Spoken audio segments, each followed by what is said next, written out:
Hello, my name is Bryan Kam, and I am a writer and independent researcher and podcaster, and a host for the Interintellect. And I am very excited to welcome Jess Nordell, who is here to talk about her book, The End of Bias, which I've just finished today and which I loved. Jess, would you like to introduce yourself? Absolutely. Thank you so much. My name is Jess Nordell, or Jessica Nordell. Both are great. I'm a science writer, journalist, and author of this book, The End of Bias, A Beginning, which looks at what approaches have been shown to change people and cultures and organizations to be less discriminatory, more fair, more just, more humane to one another. And yeah, I'm thrilled to be here with all of you. That's great. And I wanted to ask you about how this book started. So you had a person in your past named JD. And could you tell us a little bit about how that came about? Yeah. When I was in my early 20s and I was starting out as a journalist, I was working for some regional and local publications, and I wanted to branch out and work on stories that were a bit more national in scope or not necessarily confined to just sort of local regional issues. And so I started pitching stories to editors, cold querying, sending pitches out to people I didn't know who didn't know me. And I wasn't getting a lot of traction. That's actually an understatement. I was getting no traction. I was not hearing responses from anyone. And so I was trying this over and over. And I reached a moment of desperation because I had a particular essay that was linked to something that was happening at that particular moment. And so it needed, like in the publishing world, topicality is helpful and important in placing pieces. So if I knew that if this piece didn't get picked up sometime really quickly, it would just die and disappear and no one would ever hear of it. So I was having lunch with a friend one day, and I don't even know where the inspiration came from, but I just thought, I'm just going to try sending it out with another name. I didn't really expect anything would happen, but I thought I don't really have any other ideas at this point. So I made a new email inbox and sent the same pitch out to the same editors who I hadn't heard from before. And I sent it from JD Nordell instead of Jessica Nordell.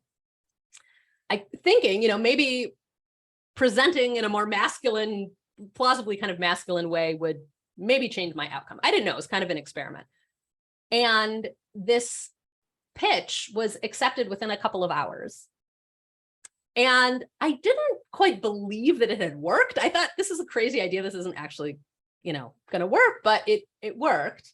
And it started my career, actually. I mean, I started publishing as JD Nordell, and I used that byline for a few years until it just became too complicated for me to keep track of the different email addresses I was using and the different kind of bylines I was using. So switched back to just being known as Jessica Nordell. But that experience, I would say, was kind of the linchpin for me to start thinking about bias in like a critical way, really try to understand what was going on, because I couldn't imagine that this editor was sitting there in their inbox, like systematically filtering out queries from women, but something possibly was affecting the way that he was receiving these queries. So that started my kind of lifelong fascination with the subject and with trying to figure it out. And how did that lead? Like, where did you start with that question of bias? Did you immediately, after you'd done those few years of science journalism, did you kind of gravitate towards that? And, because there's so many different parts of the book, I was curious in what order they sort of emerged. Yeah, interesting question. I started out really using kind of a classic journalistic approach, which is to look at the problem and try to understand the problem and kind of expose the problem. Journalists love to expose wrongdoing. That's kind of like what we do. We find a problem and then we, probe it and prove it and discuss it and make the case that it's a real problem that people should pay attention to. So that's where I began. And I began looking at gender bias because that was something I had immediately, had personal experience with. I kind of understood, because I later in my career, I experienced, many forms of gender bias in the workplace. And so I had kind of a visceral understanding of it, as well as a more rigorous kind of reported understanding of it. And then, over the years, my interest started to expand beyond gender bias to look at bias as this mechanism that can lead to discrimination across so many different dimensions of our identities, our backgrounds. And then that led me to trying to figure out what we do about it, because I became kind of impatient. I mean, journalism is focused on problems, but I think, which is of course essential, but I think that we also need to really apply that journalistic rigor to solutions, to understanding what can be done, what's useful, what's effective, what's not effective, rather than just focus on problems. So I, over the years, became, my attention kind of shifted to looking at what the research shows about how this changes. And that sort of awareness that came, the journalism, as you said, shows some of the problem. And it sounds like on your journey, you kind of gained an increasing awareness, but maybe had discomfort with, what do I do with this awareness once it's, kind of come up? And, is there a solution? Do you want to talk about that? The sort of discomfort of some of those realizations? Yeah, well, I mean, it can feel very frustrating when one is just focused on the problem, and frankly, kind of like depressing and demoralizing. If we're only focused, or for me, I'll just speak for myself. When I was just looking at how bad things are in different ways and how many different kinds of people are experiencing unfair treatment because of something about their identity, that it becomes kind of paralyzing. It can, I was becoming a little bit overwhelmed with, feeling despair about it. And so, yeah, I would say definitely discomfort, frustration, despair. And then that was coupled with some of my own personal experiences in the workplace of, kind of classic patterns of gender bias in the workplace. So I think those two together really created this impetus to want to understand what we can possibly do about it, whether it can be changed or whether we're just stuck with it. If we're not stuck with it, like what's a path forward? Yeah, and I would like to invite people to raise their hands if they do have any questions.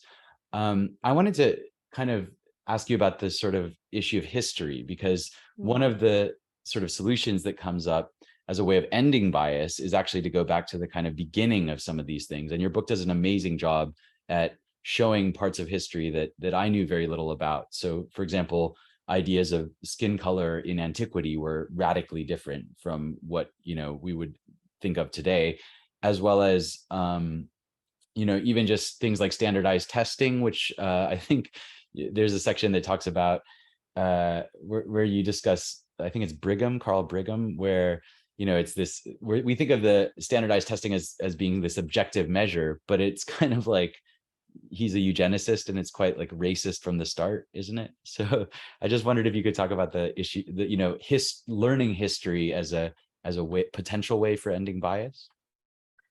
Yeah, I'm so glad you bring up history. I'm kind of obsessed with history as a lens and as a channel for figuring this problem out. When I was working on the project, one of the things that I was really trying to figure out was, where do these contemporary patterns of prejudice come from? What is the origin? It was kind of like, I felt like I was trying to, I had like an abscess, like a physical abscess, and I was trying to trace it back to the original infection. Like, where did this stuff come from? And so I kind of went on this quest to try to understand, what was the origin of patriarchal thinking? What was the origin of the idea that there's a racial hierarchy, or that there's white supremacy, or even that races exist? Where I was asking these questions like, how do we get back to the very root of these problems? And yeah, I mean, the history is completely fascinating. Like, one of the things that I found really encouraging, actually, was finding places and times and cultures where there were different patterns.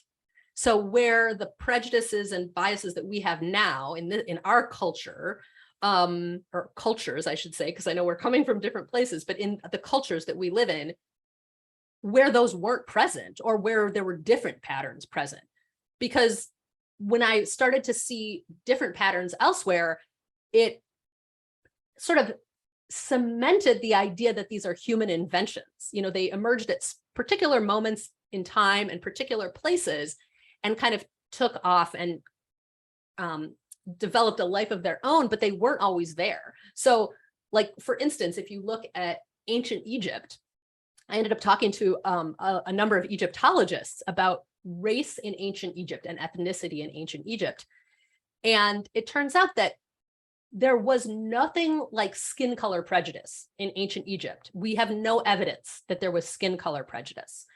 And in fact, individuals from what's now known as South Sudan, that was then Nubia, often rose to very high levels in the ancient Egyptian political administration. And we have evidence of this from tombs and from, you know, archaeological excavations. And so this was a culture where skin color prejudice just like wasn't part. I mean, they had other kinds of prejudice based on maybe what part of the world you came from, what your kind of political affiliation was. But that's just like one example of, you know, sort of historical moment where we see how purely invented these ideas are. And you talk about the number of genders as well in different societies, right? Yeah, you know, yeah, the idea that gender is a binary, you know, now I feel like, and especially in the last maybe 4 or 5 years, there's been this kind of increasing acceptance or understanding that gender is broader than just a binary male-female phenomenon. But if we look at other cultures, we see that this was like just inherent. Like in the Bugis of South Sulawesi in Indonesia, they historically had 5 genders in the culture. There were biological males who had male roles, biological females who had female roles, biological males who had female roles, biological females who had male roles. And then there was a 5th gender, which was sort of a blending of the two. Maybe today we would call this non-binary, just non-binary.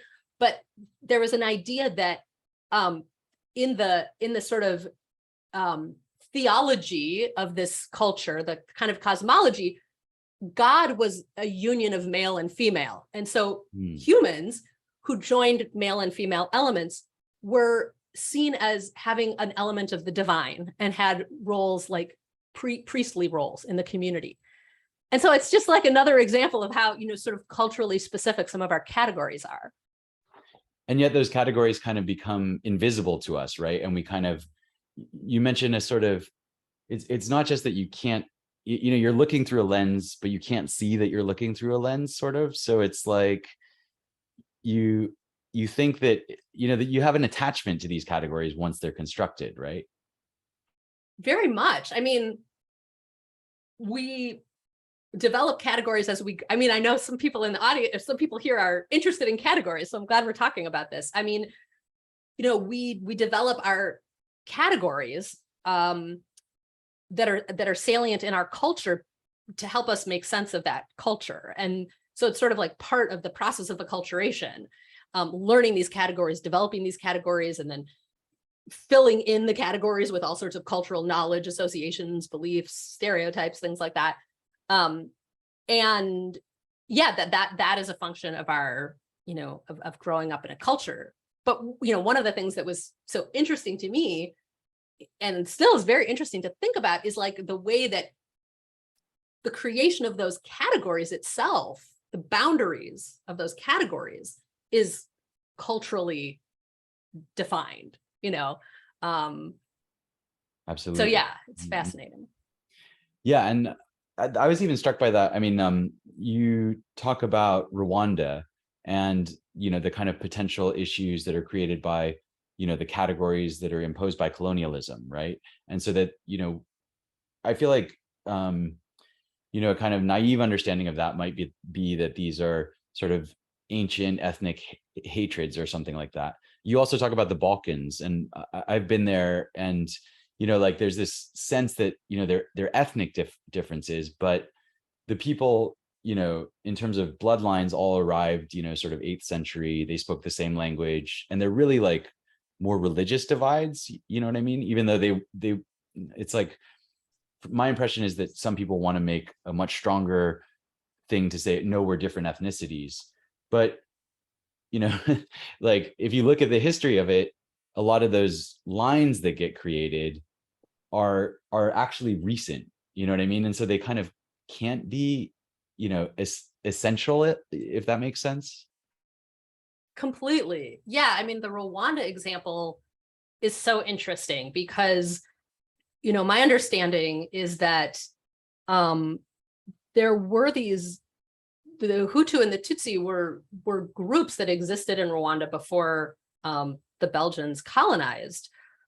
But the categories were kind of fluid and people could move between the categories. They weren't really considered sort of essentialist ethnic categories, like you could marry into one group or change categories if your like social standing changed or your occupation changed. Like it wasn't like what we think of as like race or ethnicity. And then the Belgian colonial powers found it really useful to have like a proxy elite. And so they kind of solidified these categories as being like ethnic categories that then became less permeable, less malleable, and sort of, created this ongoing distinction between these two groups that didn't exist before. And that was kind of in the genocide, there's this influence of culture again, right? Which you discuss the sort of use of radio to affect, once these categories exist, you can sort of use them for other purposes. And then, could you talk a little bit about that aspect? Yeah, it's so challenging, Bryan, because once these categories exist, they can be weaponized. I don't know if there's another way to say it. In the Rwandan genocide, the categories were weaponized. And the dehumanizing language of cockroach was used to describe the Hutu. The Tutsi. And I think, categories create such a challenging situation because on one hand, categories are, they're something that we learn, that we sort of need to make sense of the world, to simplify the trillions of, bits of data that we are, showered with every day. But those categories can be really dangerous as well. And there are all sorts of things that happen with categories, like there's this phenomenon of out-group homogeneity, where like if we belong to one group and we don't belong to another group, we see that other group as being fairly homogenous and monolithic, while we see our own group as being really diverse and complex. And that's like a byproduct of category thinking. And that can be weakened by increasing a sense of heterogeneity, if that's the right word, in the outgroup, right? There's something in France about posters. Is that right? Yeah, that was kind of one of the most interesting. Well, I don't know, all of the interventions are interesting, but one that I think about a lot is this intervention that was done in France to try to change the way people thought about people of Arab origin in France. There's a big problem of anti-Arab prejudice. And so what these researchers did was they created a set of posters. And on the posters, they put the faces of people of Arab origin and names, and then like a one-word description. And the descriptions were things like optimistic, happy, friendly, cooperative, and then also things that had more of a negative valence, like stingy, greedy, hostile, things like that. So it was this sort of mix of positive and negative traits that were presented on this poster. And then the researchers put the poster in like PT, like physical therapy offices and schools and different places, and exposed people to these posters. And then they watched how their behavior changed as a result of looking at these posters. They also had a control group that had a poster about like healthy foods. And then they did a version with just positive traits as well. And what they found was that after looking at this poster with this like mix of positive and negative traits, their behavior became less discriminatory toward people of Arab origin. Like they measured things like how far they sat away from someone, whether they were willing to help someone pick up the contents of a spilled bag, like these sort of classic psychology, experiment measures. And so it's pretty interesting. I mean, the analysis is that it was that when you see a group as being more complex and less homogenous, it makes it harder to stereotype, and then it makes it harder to discriminate against that group because the people in that group aren't all the same.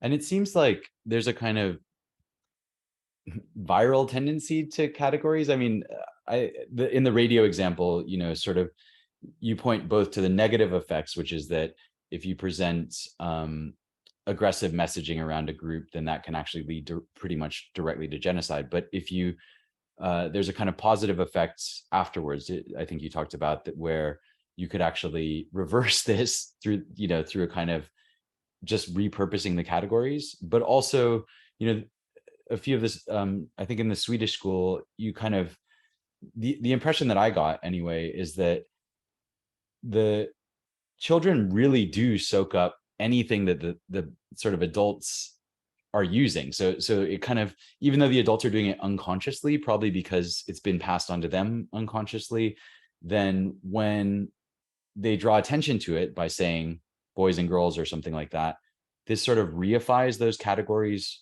for the children, like it brings them into existence or brings them into importance or something like that. Mm-hmm. Yeah, I mean, the gender labeling phenomenon has so many consequences, I think, that we don't realize. A number of the studies that I looked at like the impact of using just the labels girls and boys in school settings. The example you're describing was this Swedish preschool that I visited that had started to become really concerned with the fact that teachers were treating boys and girls differently. And so in order to try to change that, they really deliberately stopped labeling boys and girls. So they would just refer to the students by name rather than saying, girls over here, boys over here, or they would use a Swedish gender neutral pronoun, hen, when they were describing someone whose gender wasn't known. So they really deliberately tried to kind of change the way they talked to children and about children. And they did a few other things too, like just try to actively not, suppress boys crying. And they tried to like encourage girls when they were making a mess, stuff like that. And yeah, what they found was that that the children did less gender stereotyping. When some independent researchers looked at what happened before and after at this school compared to other schools, they found that the children at this school were doing less stereotyping. Like they were less likely to assume that a boy wanted a certain kind of toy and a girl wanted a certain kind of toy. And they were more likely to choose someone from a different gender as a friend. And yeah, so just like that labeling, that process of labeling, which we do all the time, has effects that I think we're often not really aware of. I would love to bring other people into the conversation. Robert, did you have anything you wanted to ask?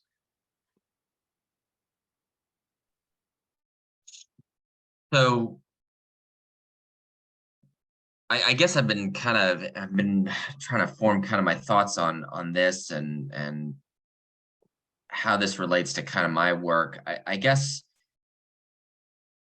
you know, in my own work, I've been very impressed by the kind of junior enlisted sailors who have done a really good job really opening up about their own experiences, their own biases. I actually not long ago had a really great conversation with a chief petty officer who just completed a tour of duty on the John C. Stennis, and I just flat out asked him, did it make you uncomfortable having to serve on a ship named after that man? And he, said, "Oh, sir, I grew up in Mississippi, so I, used to go down streets named after Confederate generals." You just kind of tune that out after a while. And, these were conversations that just were not happening when I first got in. And so I suppose, when we talk about, and you mentioned some of the, like the camaraderie of the military and how that can really tamp down bias. But one of the things I've been very worried about is how these efforts and these conversations and this maturity and how, sailors are talking about these things. I'm worried there's going to be sort of a reactionary backlash to that.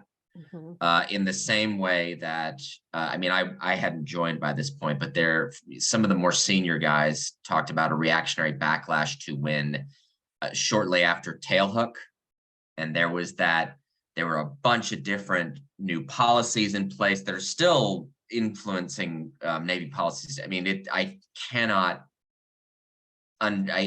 overstate how influential that scandal was on Navy policy. But then after those changes were made, there was a big backlash, and there was a lot of undoing of those policies that kind of felt like women were back at square one. And I guess I was wondering if you saw similar trends, if you saw similar backlashes, saw similar maneuvers from members who kind of had a vested interest in the status quo to kind of claw things back, and how to mitigate that or guard against it.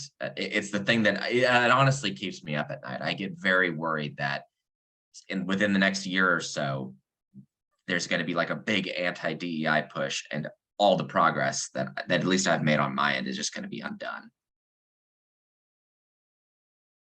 Yeah, I'm so glad that you're asking this question. I think it's really important. A few things come to mind. When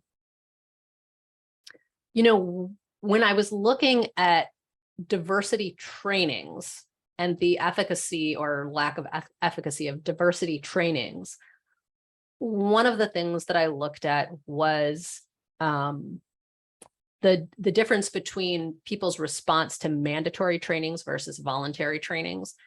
And what I found was that there, at least in one sociological kind of review of diversity programs over a couple of decades in various organizations, that mandatory trainings did seem to elicit some backlash. And this particular review found that when managers were required to attend diversity trainings, in the subsequent years, the proportion of women and people of color in management positions actually decreased, which is really alarming. That is the opposite of the goal. And so then the question is like, what's going on? What these researchers, the conclusion that they came to was that when managers who are not already kind of bought into this idea are forced to attend a training, are forced to participate in something that they're not interested in, they feel that their autonomy is being undermined. And autonomy is like this core need for many people, like feeling like they have freedom and they have agency to do what they want to do. And so by kind of restricting autonomy, they were, this situation was causing this kind of backlash, this kind of angry response. One of the approaches, I mean, this is there's sort of like this kind of elephant in the room question around all of these interventions and trainings, which is, are we just preaching to the choir? Like if we're creating a training and people can sign up or not sign up, or we create some kind of intervention and people can participate or not participate, are the people who are already kind of on the right path the only ones who sign up, the only ones who are participating? And what do you do with this cohort of people who are not interested, who have a totally different view of how things should be? One thing, one sort of cause for hope that I see is that as humans, we are very persuaded by social norms. So this is something that I talk about in one of the last chapters of the book. We behave not just because of what we want to do ourselves, but what we see other people doing, particularly people who are like popular, well-liked, kind of central to a network. And so I think that one way to maybe mitigate this risk of backlash and to bring people on board, even if they are not like the choir, quote unquote, not already kind of bought in, is to find ways to have these ideas and approaches adopted and socialized by people who are well-liked and popular in that network.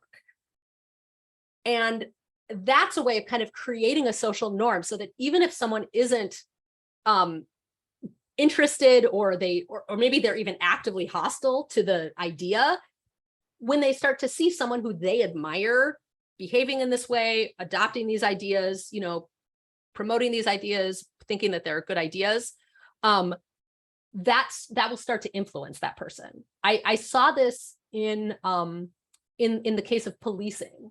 Like there were situations where specific police officers were not interested in behavior change, but because someone they admired or respected was, they were more open to it, and they eventually were brought into the program.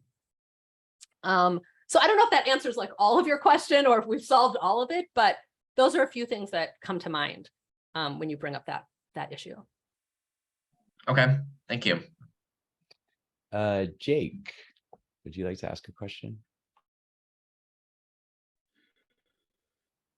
Sure. Yeah, I guess I'll try to think about how best to sort of formulate this as a question. One of the things that comes up for me whenever I'm thinking about these bias questions is sort of the ambiguity around what the normative standard is against which particular ascriptions of bias are judged. So, for example, like you might have a sort of epistemic standard of, is something biased with respect to like the accurate distribution of something in a population? You could have a sort of judicial impartiality standard of like, is this person getting the same treatment that anyone else would get passing through the judicial system? Is the judicial system discriminating against them on that basis?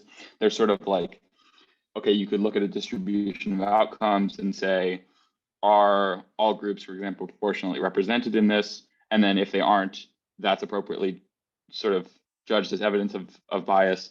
So there's sort of all different like stages of the pipeline at which you could look at it, and also all different sort of normative standards against which you could judge when there's an instance of bias. And I guess I'd be curious if there's sort of like a standard to which you're partial, or like if you see it sort of showing up in different ways in different cases. So for example, I'll just give one sort of specific example because you brought it up earlier. To take standardized testing, one could sort of look at that in all different ways. You could look at it and say, okay, are there differences in outcome among different groups in the scores on this test? If there are, that's evidence of bias.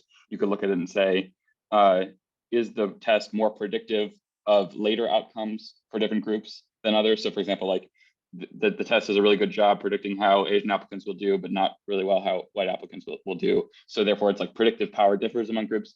And it seems to me you could sort of parse it in all sorts of different ways, such that there are normative implications to calling any given. There's an implicit norm in any sort of ascription of bias, and I guess I'd just be wondering how you think about that. Tell me if that made any sense. I apologize if it was a little scrambled.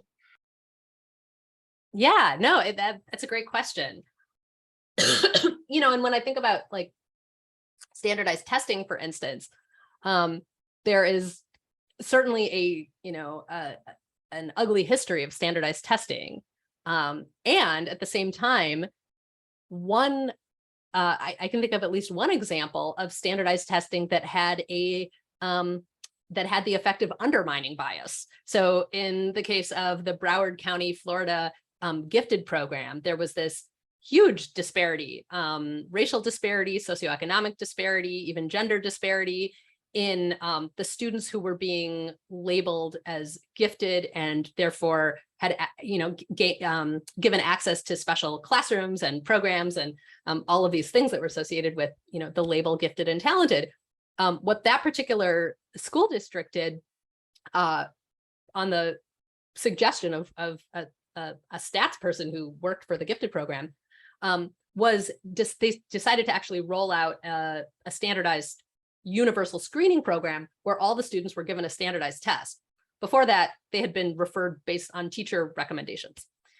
And the effect of this actually standardized testing tripled the number of Black and Latino students who qualified as gifted, who were given that access to the gifted and talented program. It increased the number of girls, it increased the number of students from English language learning backgrounds, from free and reduced lunch programs. So it kind of had this not entirely, but it had an equalizing effect, which is the kind of the opposite of what we think of if we think of the history of standardized testing. So it's it's not simple. But to get to your question about what standard are we using, the way I think about it is in two ways. One is I think about the discrepancy between our behavior and our espoused values. So bias emerges when there is a gap between what we believe about ourselves to be true and how we're actually behaving toward other people. So if I could believe myself to be a very egalitarian person who is not influenced by a person's social identity when I look at a resume and evaluate a resume and decide whether this person has the capability for this job. But if my evaluation is influenced somehow by some aspect of that person's social identity, then I am not actually behaving in an egalitarian way. And so there's a gap between who I believe myself to be, the values that I hold, and the behavior that I'm expressing. And so that's sort of one way that I think about the standard of bias. I feel like there was another part of your question maybe that I am not addressing. No, well, that definitely starts to speak to it. I like this idea of a sort of anywhere where there's a distinction, certainly like when you're talking about unconscious bias, if there's a distinction between your explicitly understood position and how you're actually making this in the world, you can make the judgment that way. I guess even within egalitarian, I can imagine totally different things that would mean, that how it would have different implications. So are you egalitarian in the sense that the outcome toward which you aspire is to treat everybody exactly the same, or is it to, they're sort of all different judgments one could make there. But I get there was another. So just to take the standardized testing example you gave, you talked about that as being an instance of a reduction in bias, but then their bias is being sort of judged relative to, okay, how equitably are these groups distributed within the outcome population, right? Which is a sort of outcome-based measure, versus how accurately does the test judge whatever underlying thing we're trying to measure. So even there, I feel like you could go either way. It could be the test doesn't accurately judge something you want to measure, some other definition of gifted about which you care, or it could be that like you're judging it just strictly like how equitable can we get the distribution of people in gifted programs. The best test is the one that accomplishes the outcome. You know what I mean? And I wonder how much of sort of contention around and potentially backlash to debiasing training has more to do with the equivocation around what exactly the aim of debiasing is. Because I can imagine plenty of people who would endorse the aim of, I don't think you should treat somebody worse on the basis of their skin, but wouldn't endorse the aim. A perfectly impartial process would in every case create an equitable distribution of groups in the outcome. Absolutely. But debiasing often equivocates. Yeah, no, I think you're right. And I think it gets to this, the complexity of dealing with these issues that unfold over time. Most studies of bias look at a snapshot of a particular behavior at a particular time, but bias doesn't work that way. Number one, people experience bias repeatedly over a long period of time. So there's this kind of complex, almost emergent quality that disparities can have. But also it doesn't get at the other factors that lead to disparate outcomes. I mean, there's so many things other than just interpersonal bias that lead to disparate outcomes in every part of society. So yeah, I agree with you. Maybe some of the contention does come from kind of the conflation of those two. If solving interpersonal bias is not going to fix disparities, because disparities come from such deep, long-standing inequities that go back centuries, or in some cases thousands of years, and compound over time in complex, dynamic, interactive ways. Right. Well, and even like, correct me if I'm wrong, even there I would detect sort of like an implicit normative standard of a particular kind of equity. But for example, like I don't think that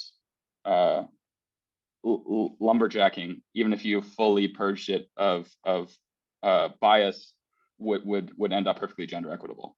To take a sort of extreme example, and I'm not sure it actually would be normative to impose that upon it either. You know what I mean? Certainly I can imagine somebody being discriminated against on the basis of their gender and applying to be a lumberjack, just to take a silly example. But it's not obvious to me that it's always best understood as a sort of non-normative inequity if it's not 50-50. I think I hear what you're saying. Like, I think you're sort of asking, like, are there perhaps some kind of innate differences between categories that lead to disparate outcomes, regardless, even if you completely eliminated all external bias, would you still potentially have some disparate outcomes? And I think there's some groups that believe absolutely yes, and other groups that are like, I don't know. I mean, the way I sort of fall is like, we don't know because we don't have that world. Like there's so many things that are constraining decision making now that I'd like to see us get rid of bias and then ask the question. Sure, but doesn't that reintroduce the question of biased against what standard? You know what I mean? Like I want to knock the conversation, but super fascinating. I got one other thing that maybe I'd be curious to hear your reaction to that's relevant to that is you and Bryan did a good job sketching out at the beginning. The sort of, okay, you could take an essentialist position around categories and say these just are inherent in the world, and the way we chop things up into categories now is how it's always been and how it should be, and that's clearly false, and more false with respect to some categories than others, but clearly false, I think, arguably just across the board. And then there's a sort of fully subjectivist position that all concepts and categories are the arbitrary constructions of, say, an individual, reflective of nothing other than their narrow prejudices or something like that. And I think probably neither of those is true. And then there's some spectrum in between, but then it's always a matter of sort of judging is this particular conceptualization relevant for a particular context and purpose? Yeah, I don't know. I'll have you react to it and then I'll shut up. Yeah, I'll just react briefly because I want to make sure we get other people can chime in. But yeah, it's a great question. You know, are there kind of essential traits that hold some categories together? I mean, probably the one that comes to most people's mind is gender. Like, is there something male and something female that, or physics? I mean, sure, but like physics easier than gender, I think. Yeah. Right, but I mean, I think gender is a good example because there is, you know, there's a group that would say gender is completely culturally defined, and maybe even sex is culturally defined. Like, you know, that is one perspective. And then there's a perspective, a totally essentialist perspective that has all sorts of other problems. It becomes tricky because if you look at like medical research, for instance, historically, women were not included in medical studies because the argument was that their hormones and their monthly cycle complicated the research. And so they couldn't be included in studies. Men alone should be included in studies, and maybe there would be a risk to a fetus if women were included in studies. So the result was that there was this medical research that was done solely on men that where the thinking was both women are so unlike men that we cannot include them in studies because their hormones will totally mess everything up, but they are so identical to men that we can use all of this research to apply to women. And so it's like, you know, you have to choose one of these, right? and the truth is, with regard to medical research, there are ways that drugs affect men and women differently. Like, kidney function is slightly different in women and men. And that's one reason that we think women have more adverse drug responses than men, because they're metabolizing drugs at a different rate. And it's not just body weight. It's like there's something about women, biological women, that is different. And so, but of course, if you take that perspective too much to the extreme, then you end up with the patriarchy. I wanted to just put that lumberjack example. It brought to mind this issue of the mechanical engineering department it's at MIT, right? Which is like, one problem is the lumberjack example might make you think, oh, well, there are quite good reasons to think that this might not end up balanced. But then you might take that understanding and say, that's also true in mechanical engineering. And I think that's why that example is so kind of powerful, because it shows that that's not right. Could you talk a little bit about the background of that one? Yeah, one of the stories I tell in the book is looks at the mechanical engineering department at MIT, which in the sort of mid 2000s made some changes in the way it was hiring professors. They were concerned that women were kind of being driven out of engineering and science at MIT particularly. There was a whole sort of backstory of women professors getting fewer resources and being paid less and being asked to teach more. There were all these problems that had emerged in some reports. And so the mechanical engineering department, which only had one woman of, I think, 72 faculty at the time, decided to try to change the way they hired in order to bring more women into the department. And there was this whole debate. I mean, these things are really complicated. There was this whole debate among faculty. Should we try to bring more women in, or should we try to change the environment so that when women do come in, it's better?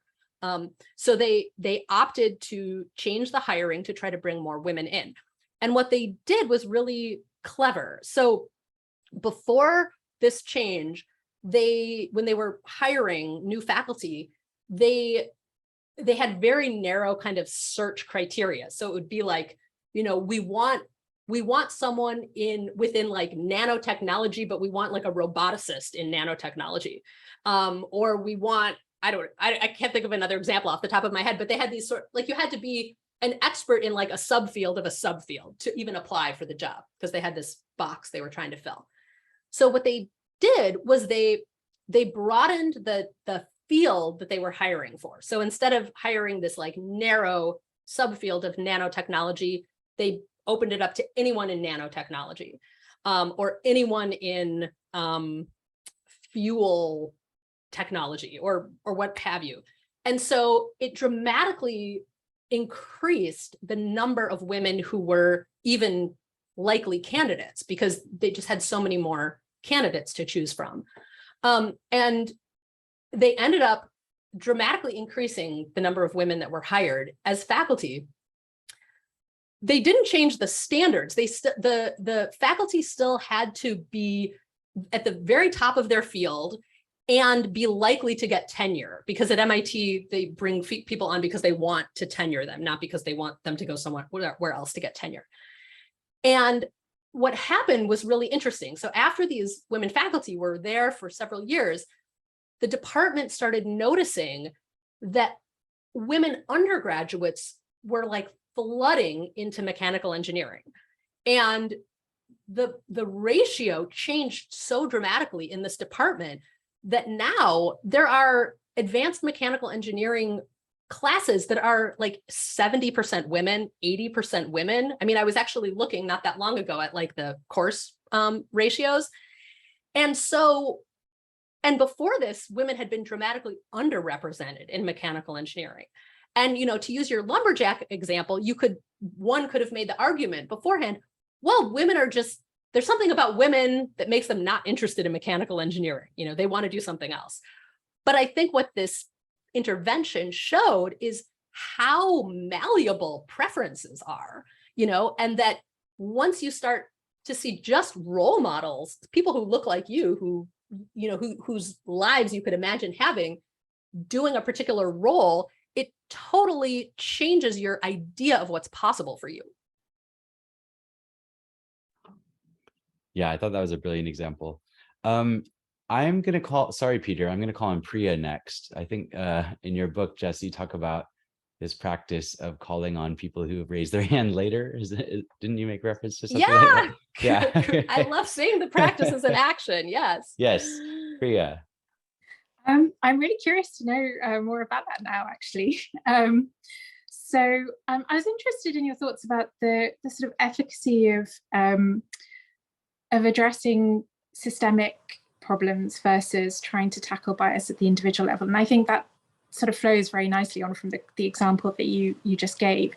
I guess my question is really, is there any point in even trying to tackle bias, or should we look at those outcomes that we think are problematic and unfair, try and address them, and then with the expectation that that will then have an impact on the way that people think, people's biases, preferences, and so on?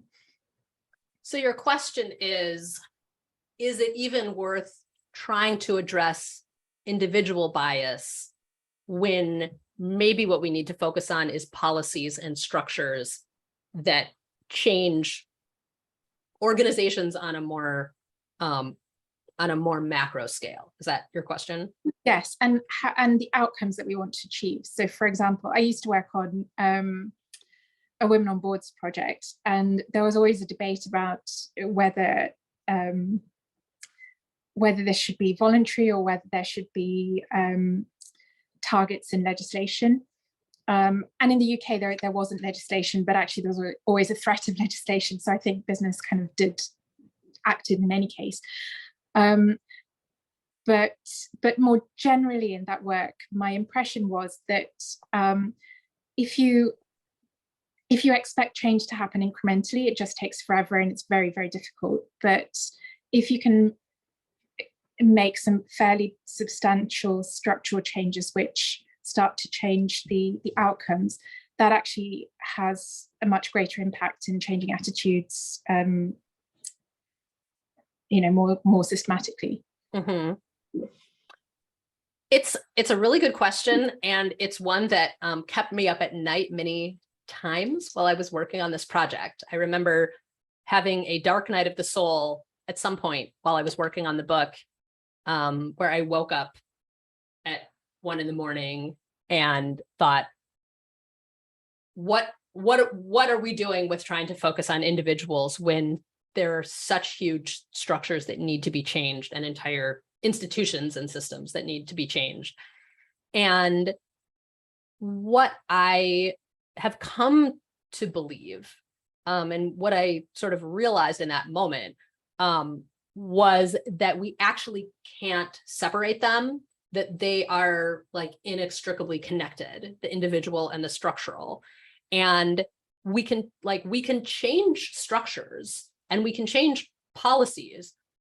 But if the people who are creating and upholding and sustaining and implementing those policies don't believe or feel or, you know, have not been persuaded of the importance, then they can be weak and fragile. And I saw examples of this. Like I saw examples of policies that had changed only to be unwound later when funding ran out or when, you know, priorities shifted. So, and at the same time, those structural changes and policy changes do change individual minds and hearts. I'm thinking of an example. I'm just gonna look quickly because I had an example that kind of looked at this in West Bengal, where local village councils were, the quota system for women was introduced. So I think it was a third of local village council leaders, a third of the positions were reserved for women.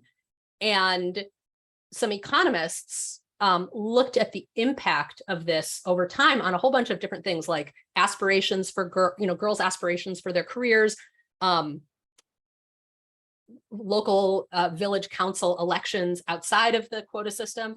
And what they found was that after these quotas were introduced, I want to make sure I get the actual details right. After the quotas were introduced, I think it was like 2 election cycles later, a lot more women were elected to leadership positions, even in like the non-quota groups. So this structural change had allowed people, kind of like the MIT example, had allowed people to kind of see possibilities that they hadn't necessarily seen before, and started to change things at a macro scale. But also it raised parents' aspirations for girls' schooling. Girls spent less time on household chores. Fathers had greater wishes for their daughters to become village leaders. And this like totally changed the outlook of parents and girls for their future. So I think that's an example where we see a policy change kind of filtering down to the individual level, which is extremely important.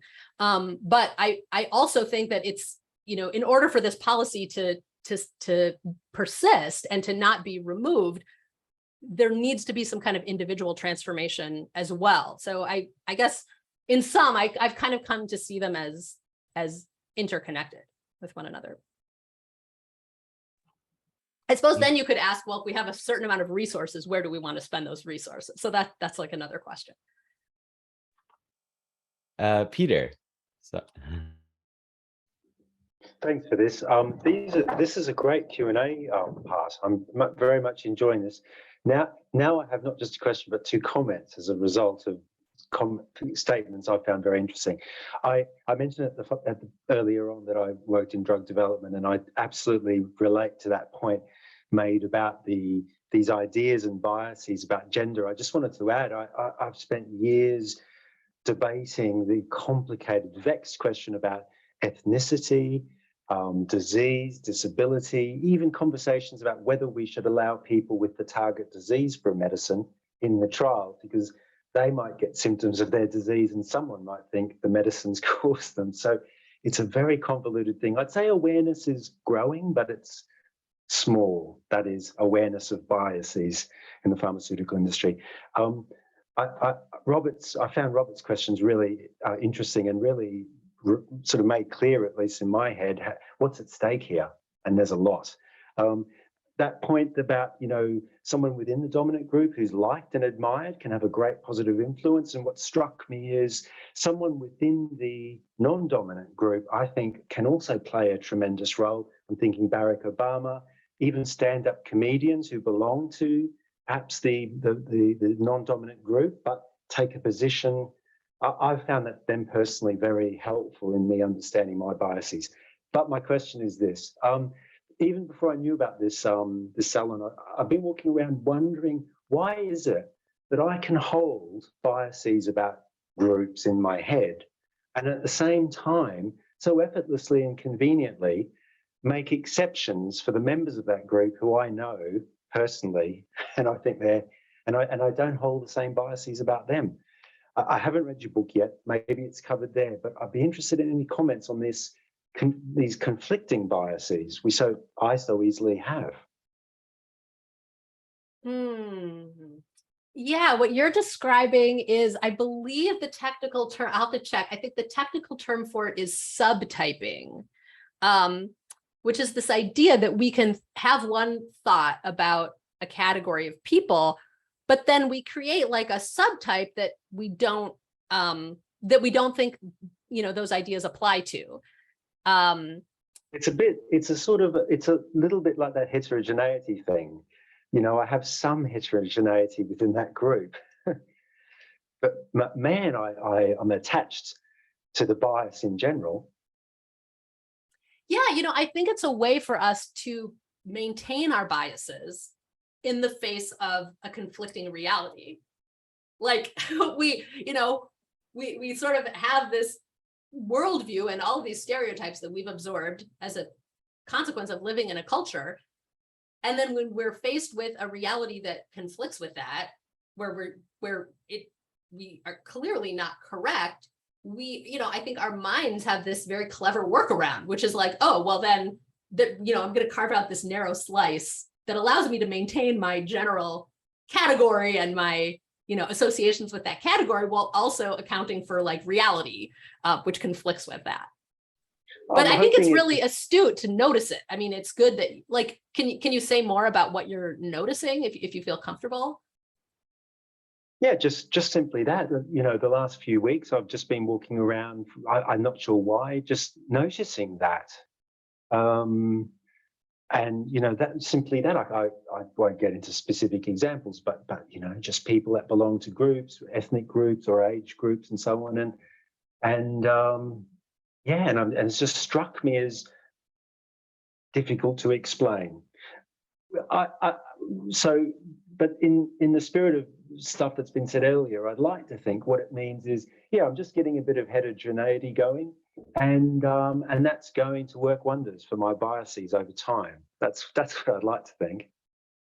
Yeah, I think that is a good way of thinking about it. And the more I think, one of the interventions I talk about in the book is contact theory, which is this idea that if you get to know a group of people with equals at a level of equal status, and you work collaboratively on a shared goal, this can start to decrease stereotyping.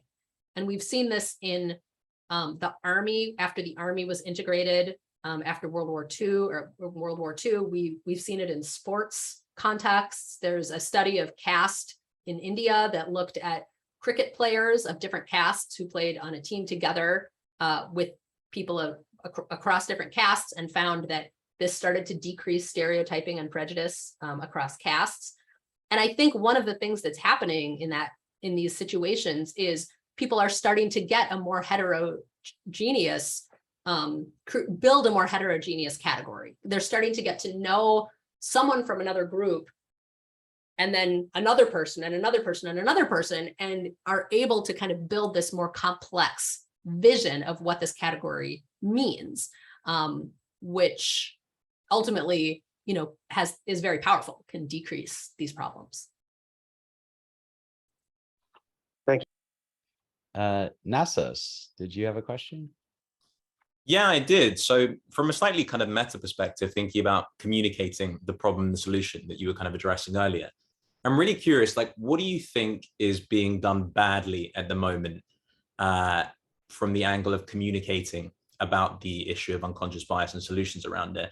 And as a follow-up, how consciously did you think about language that you used, words, even things like cover design? Like, on what levels were you thinking about ways of communicating the problems and solutions. So yeah, part one, what do you think the existing problems around communicating these issues are? And two, how did you think about doing that through this book? And I'd also be curious if you think about that differently in different media formats as well. Interesting question. The first question was, what do I think are the problems? I think that I think a lot of the language around these issues is cloaked in shame, guilt. There's sort of, I think that a lot of the conversation is kind of premised on this weird idea that everyone has to have all of the answers right now and have already figured everything out and be in kind of a state of enlightenment now. And I just think humans are much more complex and interesting than that. Like, I think that we all are, we're beings that exist in time, and we're constantly evolving our thoughts and our understanding of the world and revising our beliefs and adjusting our way of thinking based on input that we're getting, based on, we're changeable, we're alive. And I don't think that a lot of the conversation right now really makes room for that, makes room for the possibility of change, and gives people the grace to make mistakes and come back and, think about things and change their minds. I see, us particularly like in the social media space, I see like almost no room for changing your mind and having that be like an acceptable step, in your process. So that, I think that's one big problem that I see. In terms of how I chose to present the material, I did think about that a lot. I mean, I sort of intentionally used a scientific angle, not an angle of opinion or ideology or politics, but really like a scientific angle to try to make the case that we have empirical research that shows that this is a problem. And then I used a scientific perspective to find approaches that had measurably made change. And so I think I'm hoping that kind of defangs some of the ideological, interruptions to these kinds of conversations. That's my hope. I also, I tried to avoid anything that sounded shaming, because I just don't think it's productive or helpful. And I tried to be very like honest and vulnerable with my own journey and my own process, and seeing my own biases and working on them to try to kind of like normalize the fact that this is a journey we're all on. We're all at different points, and that's okay. I hope that answers your question. And I think I recalled, oh, sorry, I didn't, Nassas, if you want to jump in. Are you? No, go for it. I can loop back around. Okay. I recalled in your book, Jessica, just, were you saying there's a kind of problem with if someone gets something wrong that they just disengage? And was that what? Yeah. One of the social psychologists I talked to, who works a lot with organizations on issues of racism and racial equity, she told me that she found that the biggest obstacle to change was white people making a mistake and then disengaging, like feeling so upset about the fact that they had made a mistake and so ashamed and so embarrassed and uncomfortable that they decided they didn't want to be involved in anything related to this subject. And so her perspective was that actually the most important thing that anyone can do if they're dealing with bias and tackling it is to persist after making a mistake. It's really hard because these are high stakes conversations. You know, people can feel really uncomfortable. But I think developing the resilience to be able to persist after a mistake is so powerful and probably will predict whether we're able to actually make progress.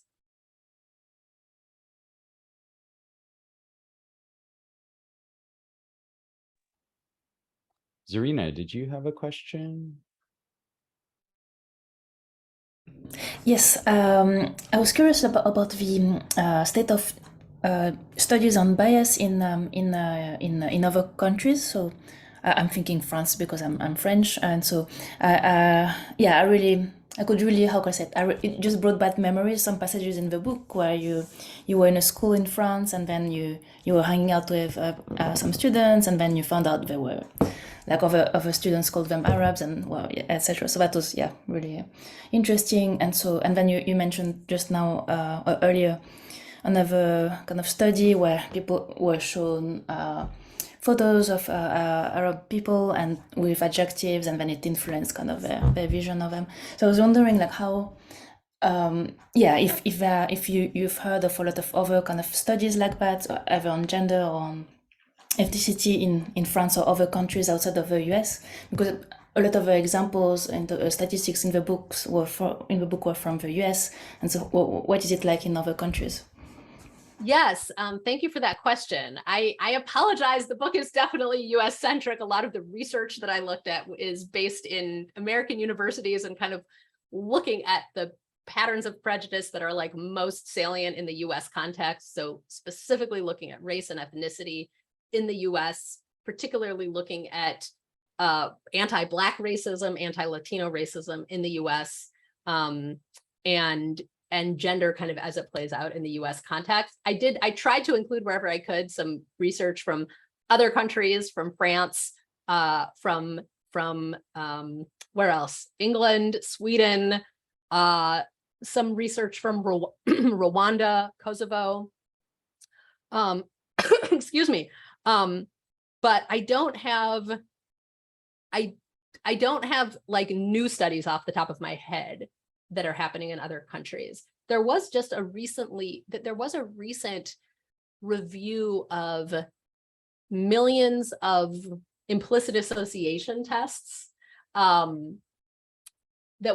believe it was a global review of these sort of tests of implicit bias, which have all sorts of limitations, which we could also talk about. But I believe that was like a global assessment that was looking at how sort of what the broad trends were in changes in implicit bias over time.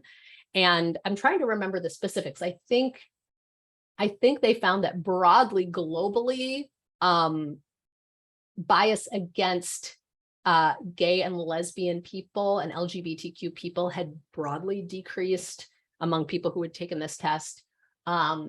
I think I'm trying to remember if weight bias was something that I don't want to misquote it, so I should probably stop there. But yeah, thank you for the question, and I would love to have included more global studies.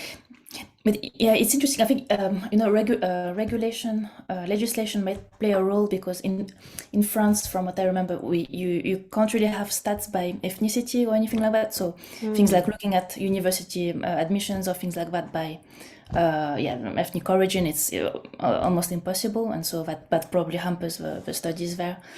I also find that maybe because of that there is a lot less discourse in the French public space about these kind of questions. Either on since the Me Too movement, actually gender bias is a bit more discussed than it used to be. Before it was completely there was nothing on it.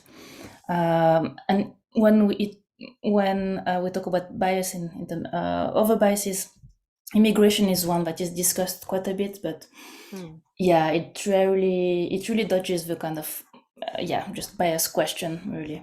So yeah, it's a pity. Yeah, one conversation I had that was so interesting actually was with a Muslim man in France who had become the first equity partner, I think the first Muslim equity partner in one of the large law firms in France. His name was Malik Douayi. and he was from Algeria. His family was from Algeria. He was raised in Paris, outside of Paris. And we had this like really interesting conversation because he was telling me that one of the things he loves about his current law firm, where he's an equity partner, is that no one refers to his ethnic background. He said something like, no one refers to the fact that my name is Malik instead of Vincent. And that to him was a huge plus, and it made him feel welcome and accepted, and he really appreciated that. And in fact, he told me during our conversation that talking about his own ethnic background and religious background with me was the first time he had ever talked about it with someone in a professional context, which made me really understand something about these conversations in France, or lack of conversations in France. In the US, the approach is like, we want people to feel like they can bring their full selves to work. We want them to be able to, we want to recognize people's backgrounds and differences and cultural groups and ethnic groups. And it was like, that was not even possible for him. So yeah, I mean, the context is really different. That's great. I wanted to ask you one question. It's just about a quote towards the end of the book. And I think it's again from this Swedish school, just about people who are protesting and saying, you're indoctrinating children, right? And there's this response that everyone indoctrinates children, but it's just a question of whether you want to be like aware of what you're doing or not.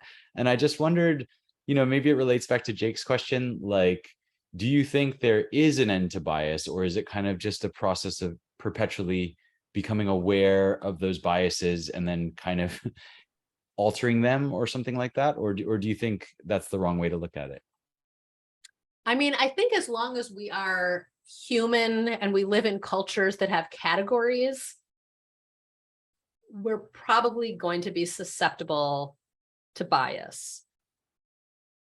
But I think there's a lot of progress we can make. So I think that I sort of see it as like we can asymptotically approach, not to geek out too much, but there's some science people in this group, to sort of asymptotically approach this way of interacting where we get closer and closer to encountering another person without the haze and hallucination that I've come to see as bias. I don't know if I'd be curious if other people have had this experience. I've had a limited but very real number of experiences where I encountered another person and I felt the absence of bias in the interaction, where I really felt like this person was seeing me without all of the garbage. And I'm thinking of one encounter specifically, it was very powerful. So I think we can approach it, and maybe in isolated cases we can actually get there. But I also think that there's 350 pages worth of like approaches, that we can use that can kind of move us further in that direction. I would say one approach that seems to might be present in London unwillingly is like the contact hypothesis. And so because London is in London, the urbanism worked in a way that council houses were built, or how can I say it? Social housing was built like really spread out throughout the city. So you could have a generally well-off area, like mostly white people, and then even in the middle you would have like a social housing and like that throughout. And then you see kids going, like just a lot of diversity all around basically, and plus a lot of immigration. And so this diversity of people, just their kids, they went to school with other kids and so on that are different, and they grew up like that. And what I see compared to Paris is that I see a lot more, say, like Indian or Pakistani or Iranian kind of second generation children in jobs where I guess in white collar jobs, where in a similar job in Paris, there was a lot less diversity. And the question of like, I didn't sense as much if like bias or anything like that in London as much as I did in Paris, where it's a lot more segregated in Paris. So, yeah. Interesting.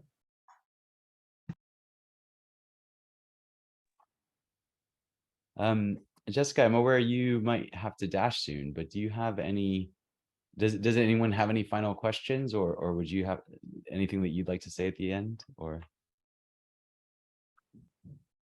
I'd love to hear any final comments if anyone has anything they want to share that they haven't had a chance to share yet. I'm just really grateful for the conversation. Yeah, just one thing from me is that this book made me very hopeful about indeed, reaching kind of this, or moving faster towards the end of bias, if you like. So I hope with, just this, I don't know if it will take the form of trainings or what, but I hope that it becomes more widespread and a lot of these approaches become more implemented than they are now. Thank you. Zan? Priya? Nasos? I would just add that I found it refreshing, your approach to the topics. I kind of mentioned before that I felt like I dissociated from this conversation for a little while and like actively avoided discussing it on my podcast. So yeah, it was really refreshing. I think you did a great job. I love the fact that you brought in your kind of personal experiences you mentioned and the sort of some of the struggles you had and realizations you had, because I think that is such a big part of the process, is like acknowledging that we're all trying to figure this stuff out and it's kind of constantly shifting and moving and changing. So yeah, it was refreshing for me to see an approach like this. And I hope you engage in lots of debates with sort of people who like not preaching to the converted. Basically, I think this book could do a good job of preaching not to the converted as well as to the converted, basically. So yeah.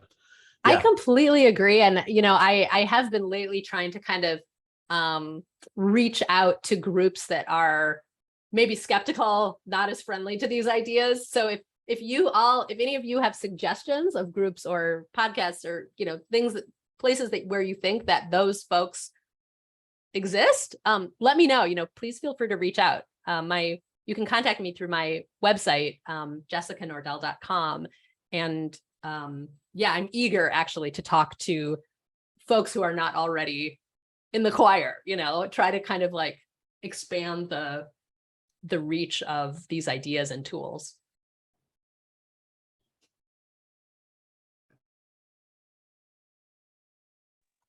Priya, any closing comments or? No, just great to hear that your last point. I think that's the most challenging bit, trying to have that conversation with people who are not maybe quite ready to listen. Yeah, unfortunately, sometimes very close to us. Like I'm thinking of some family members in the older generation that are really difficult. I wouldn't even know where to start, or how to do it. Yeah, so. Zan, are you with us? Would you like to? Yeah, no, I'm here.